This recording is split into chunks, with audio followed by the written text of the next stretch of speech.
What's going on, guys? Fun with Knives back again, and I have yet another Kershaw knife review for you today, this time on the Kershaw Almar collaboration AM-5.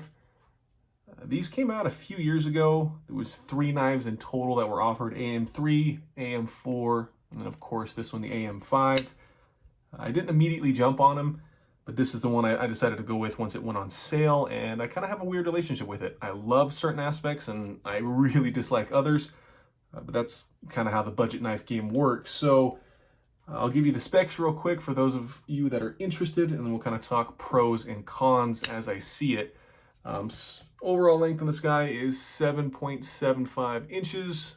Blade is right at 3.5, making that handle length 4.25.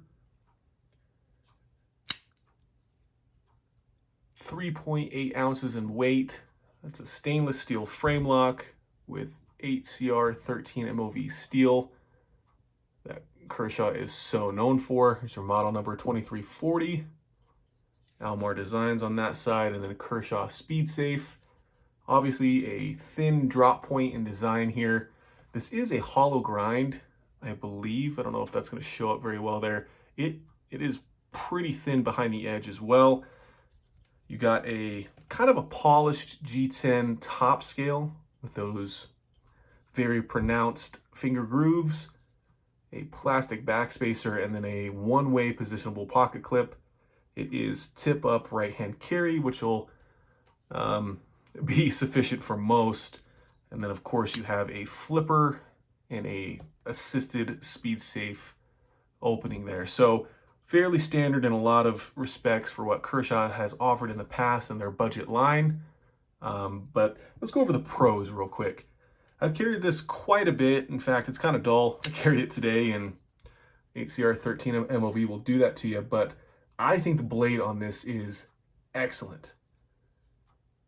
It's nearly symmetrical in design. That, you know, it's got a drop point. It's not quite a spear point, but the grind is excellent. It's thin behind the edge. It's not too tall, and this diameter makes it very easy to carry. It slims down really well in the pocket. You got a black oxide coating on here, so this is going to wear, you know, it's not the DLC or PVD or anything like that, but the blade is fantastic. It's perfectly suited for a lot of tasks. It's right in that upper mid-range of size at 3.5 inches, but I love the blade. That's my biggest pro on this knife by far. Pocket clip is excellent, like we talked about. Only one position, but it's a great tip up, deep carry pocket clip. Really buries the knife in your pocket. It's kind of large overall. It's really long, but never worried about it coming out. That's a really solid pocket knife. Oh, I'm sorry, a really solid pocket clip design from Kershaw. They've used versions of this in feels like 100 knives. And then the G10 scale is not grippy, but I do consider it a positive. It's kind of, you know, it's an upgrade over glass-filled nylon or some sort of plastic. It's got a tiny bit of texture to it, but there's a lot of contouring throughout in those finger grooves, a lot of chamfering around the edges. They took some time and some QC, you know, dollars to make sure those scales came out okay, nothing sharp. So for 23 bucks nowadays, probably 35 when it came out. That's a good top scale for a budget knife. And then last pro, I'm a fan of the frame lock. It's easy to disengage.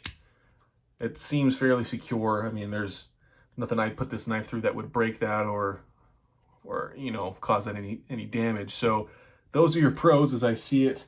Now we can get into some of the quirks and some of the weird things. And obviously the first thing there is going to be this handle. It is very comfortable if you're cutting in one grip, which is kind of a standard saber grip. It feels perfect in my hands. It's a tiny bit small, but cutting for long periods of time, this has been very comfortable to use. But if you switch to just about any other grip other than kind of like a reverse grip, it feels very weird, especially a pinch grip. You're getting all sorts of hot spots throughout. And especially if you needed to cut something this way, like you're cutting some tie wraps or something like that, it just feels awful in the hand. So I'm not going to say bad ergos, just very specific ergos for certain types of cutting. Another issue I've had with this knife is the lock bar is very small, but the detent is fairly strong. So when you deploy the knife, comes up very fast, assisted opening, but if you apply any tension to that lock bar, not even a lot, that thing's not coming out. And this is a very sloped flipper tab, very hard to grab it. The jimping's not doing a whole lot there. So there's been plenty of times I've taken this knife out of the pocket and gone like this and it doesn't fire. You know, you get one of these, reposition your finger, make sure you're on top of that flipper tab and then do it. So minor thing, you kind of get those with these compact thin designs in the lock area, but just something to note. But other than that, I think this is a decent offering. The reason I went with the AM-5 over the AM-3 or AM-4 is because of the grind and the blade. I like the handle designs of those, but the blade of this one. The blade on the 3 and the 4 have a kind of mid-height saber grind, while this is kind of a full-height hollow grind. And I just don't think those are going to be very good cutters. They're, you know, slicers or whatever term you want to use. The blade is very thin, and the grind starts a 1/4 inch up the blade. So I can only imagine that those blades are fairly thick behind the edge. So I think this would have been a really good knife if it had this blade, but the AM-4 handle without the finger grooves. Keep the pocket clip, keep the frame lock, and then maybe make this flipper tab a little bit more pronounced. That would also give you some sort of a, I don't know what you'd call that. I'm blanking on the term.